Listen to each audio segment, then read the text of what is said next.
Hi all. After week అందరం కలుస్తున్నాం మళ్ళీ. This is Naresh Ravella from RTV. RTV means Ravella TV. So please share, subscribe, like it. ఇవాళ content ఏంటంటే Bigg Boss final అయిపోయింది.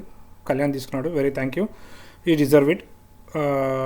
At least second place or third ప్లేస్లో Emmanuel ఉంటే బాగుండేది అని నాకు అనిపించింది.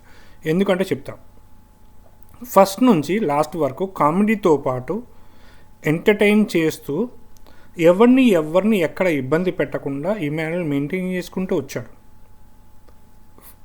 ఈవెన్ కళ్యాణ్ కూడా తనుజ వెనకబడ్డాడు చాలాసార్లు. అది మైనస్. ఇమాన్యుయల్ పోల్చుకోండి. రెండోది, తనుజ మొత్తం ఫేక్ గేమ్స్. అవునా, మొత్తం ఫేక్ డిపెండ్ అవుతుంది. నాకు హెల్ప్ చేయలేదంటది, ఏడుతుంది, అరుస్తుంది, ఇవన్నీ చేస్తుంది చాలా. దాని పిఆర్ బ్యాచ్ ఉంది కాబట్టి ఆమె నిర్ణయం చేస్తుంది.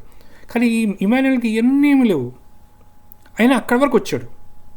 మళ్ళీ డెమాన్ పవన్ థర్డ్ ప్లేస్ ఎందుకు ఇచ్చారు? డెమాన్ పవన్ రీతుతో ఎంత దారుణమైన చీకట్లో చేసింది పనులు, అయ్యి చాలా చేశాడు.